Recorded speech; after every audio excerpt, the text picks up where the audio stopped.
I'm going to do another reloading video. I've got one that's about 13, 14 minutes long.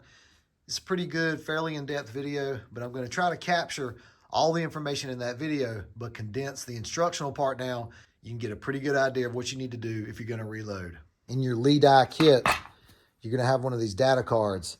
And it's going to have complete load data, full length sizing die, easy adjust length and bullet seating die, factory crimp die. It's going to have good instructions about how to set it all up, work through the entire process. And then the other cool thing is it's got lots of load data. Okay, here's our press. There's our powder dispenser, the dies, a lube pad, a case trimmer, primer pocket cleaner, chamfer deburr tool, primer seating tool, bullet powder, tray for your shells, funnel, caliper, scale, reference manual, and just a tray to hold your brass. First thing you'll want to do, go into your die kit and get your full-length resize and depriming die. You'll be able to recognize that by the pin sticking out. That's what's going to knock the primer out of the bottom of the case. You're going to screw that into the die. Okay, so we have a cartridge. It's got a primer in it. You've got a little lube pad like this. Get a little lube on it. You're going to put the casing in there. And the reason you're going to want to lube it is because it can get stuck in here if it's not, and that's a real pain in the butt to try to get that out. You're going to raise the ram up. Primer's out. It's full-length resized. See, primer's gone. It's ready to go. A question would be, when do you tumble your brass? You can see this brass is pretty clean. The only real dirtiness is around the neck of the case there. If you're picking your brass up off the range where it's been laying out there on the ground for days or weeks and it's really dirty and grimy, yeah, you're probably going to want to run this through a tumbler before you ever even start doing any of the reloading process. I full-length resized and deprimed my case. I know it needs to be 2045, so I'm at 205. I'll use a trimmer tool. Okay, the way this tool works is you have this little ball end. This actually has the cutter head on it. Length gauge pin part. This screws into the end of this. And you take your shell holder, screw it on the end of this. And this is kind of a by feel type thing. If you get it too tight, you won't be able to slip the case head in there. But once you get it in there, just turn it, and now you snug it up. Now this is attached to the fixture. And all I have to do is put this in there and give this handle a couple of pulls. Pull this out, unlock your collar. Let's deburr, chamfer.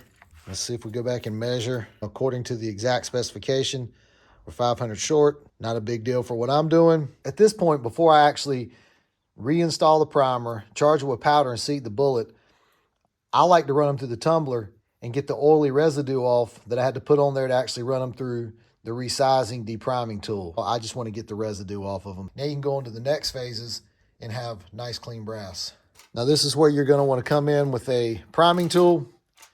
I like to use this RCBS hand primer, but if we want to prime the case, clean out the primer pocket, this particular tool, you simply just slide the lever back and they fall down in there. Slide your cartridge in there, give the handle a press. Now we've got a perfectly primed case. We have to figure out what kind of load do we want to put in there, what powder and what bullet. If you have a reloading manual like this one, there's all kinds of options with powders, bullets. I don't want to say endless, but it's a lot.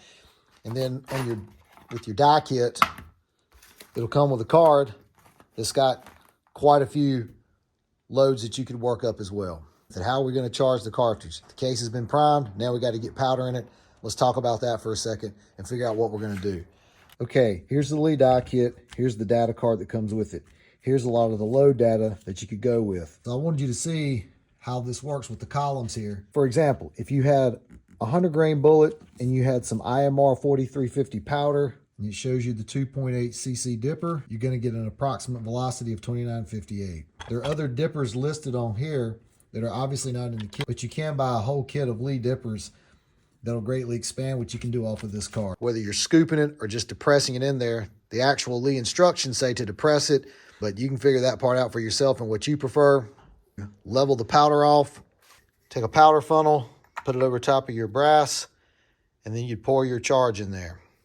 You can use this type of a powder dispenser here, put your casing underneath here, dispense the powder like that, or you can use this to dispense the powder into a little container that you put on a scale and weigh.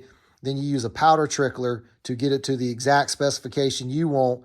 Then you would pour that container with a powder funnel into your casing. For me and the type of shooting I do, I'm typically going to dip and pour it in there. I may want to see how many grains I'm actually throwing into this. So what I can do is I can turn my scale on, zero it out, throw my charge, and then I'll go back here. It's empty. But then I can put it on there and see, did I get 39.5 grains of powder, and confirm that's what it's doing. Okay, we've got our casing full length resized, deprimed, trimmed. It's been tumbled to make sure all the oily residue's off. We reprimed the case with a priming tool. We just added a charge of powder. Now we're ready to seat the bullet. I still have my depriming full length size die in here. I'm gonna screw that out. Your bullet seating die.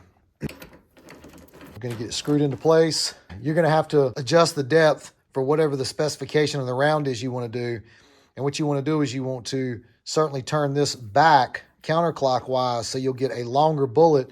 So when you go to seat it and you seat the bullet, you can measure it with calipers, and then you can slowly creep up on it by turning this down ever so slightly. Prime brass, ready to go. Here's the bullet.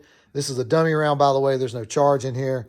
Put the bullet on top. I like to keep my fingers between the neck and the bullet, so when I raise the ram, the bullet doesn't tip off to the side, and you can catch the top edge of your press and kind of, deform your bullet a little bit. So that's why I like to just give it some stability till I know it's inside the die. Then I'll come up, I'll give it a press, I'll pull it out, I'll look at it, and I know that's too long.